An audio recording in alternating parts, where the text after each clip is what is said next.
All right, up for grabs, we have my above average Torpedo Alley made by Data East in 1988. They made 998 of these. Most of these were shipped overseas. There are currently, I want to say 40 or 50 of these known to be in existence and registered on Pinside. So there's not exactly a whole lot of these floating around. This particular one has had a lot done to it and it includes a lot of new parts. There's a new trans light that's installed there. There's a new blue display instead of the original orange. Behind all that, there's a brand new Rotten Dog CPU board that's running this thing. Underneath the playfield, we have all LEDs, which run much cooler than the original. Makes the machine quite a bit more reliable. You have brand new Ramp-O-Matic plastic mold mountains here. Those are almost all completely destroyed on the originals. And we have a pair of nice apron cards, colored rubbers. Like you can see, we've got the nice red rubber here. We've got the little blue toppers here. Complete set of plastics here. None of the plastics are broken. Overall, it's a very nice machine. So if you're not familiar with this, this is a 3-ball multi-ball game. This has got lots of cool little features on it. It has a sinking animated ship underneath the playfield. So when you hit the 3 targets and the ship sinks, that will pop and do a little sink animation and then pop back up. It's pretty cool. This has really good sound. It has great humorous campy callouts. I mean, you can't get any more campy than the background here with their crazy uniforms, and when you got the whales and the space shuttle launching off the aircraft carrier back there. Overall, it is a very unique and fun game. Now, onto the other notable positives and negatives on this. Overall, the cabinet is in excellent condition. There are no big pieces of chipped wood missing out of it or anything like that. This was drilled at some point in time, so I have done my best to color match here after filling it in. There's little touch-ups in a couple of different little places on the playfield, like you can, or not on the playfield, on the cabinet. Like you can see, my white here on the lady here isn't quite perfect, but if you're standing back here playing pinball or it's in a lineup, it's not going to be something you notice unless it's pointed out to you. On the playfield itself, everywhere there's Mylar, the Mylar is perfect. Everywhere there's not, there's wear in a couple of places. I have done a little bit of touch-up on the playfield, but I did not seal any of the touch-up, and as a consequence, a lot of the touch-ups come up and it's not perfect. So, for example, you can see where the ball comes out here. There's a little bit of paint over here that's missing, and then a little bit of touch-up paint around it that still hasn't worn off yet. So there's a little bit of wear here. Well, my touch-up around that hole there has actually lasted pretty well, but the touch-up around the pops has not. So, I mean, there's obviously a little bit of wear there.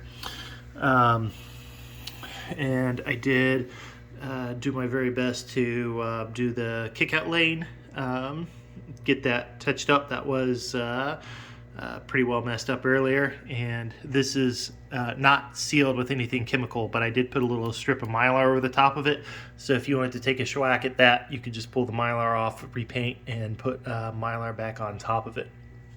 So we've got the cool little apron cards here. As far as gameplay works, like I said, there's a new Rotten Dog board in there. That's the CPU board. The thing's fully LED'd with the exception of some of the flashers. You can easily put LED flashers in it. I want to say they're like 90 cents a piece if you buy them in bulk. However, it has been...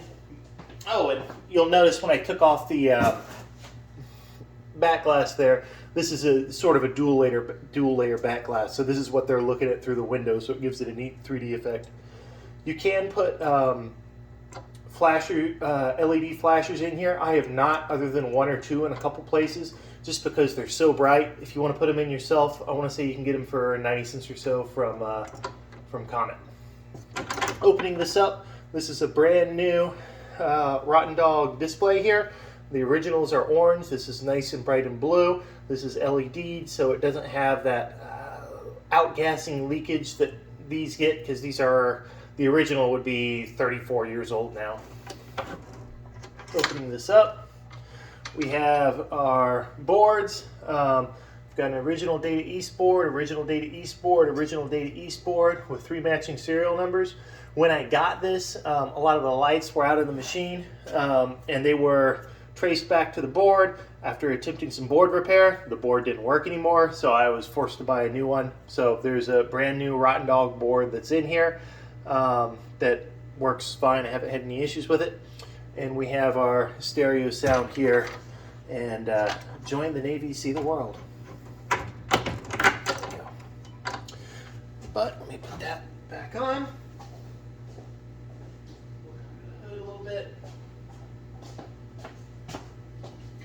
Got those cool little leg protectors. The only thing on the machine that doesn't come with it that you see is my drink holder. I keep that, and I hooked up a powered subwoofer to this. I'm going to keep the subwoofer. It's really easy to do if you do it yourself. You can get a secondhand powered subwoofer for 30 or 40 bucks off of Facebook or Craigslist if you're lucky. I did re-spray paint the coin door on this, and it does look nice. If it wasn't pointed out, you wouldn't know that it was done. And looking inside,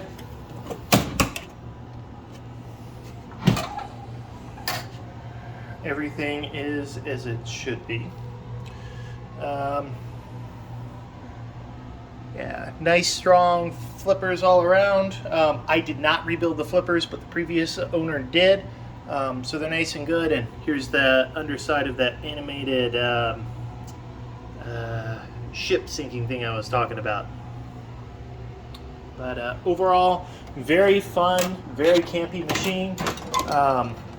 Fairly uncommon. I've seen them. The only one I've ever seen was on location in Spinners in Frederick, Maryland. But here you go. Torpedo Alley, 1988 Data East.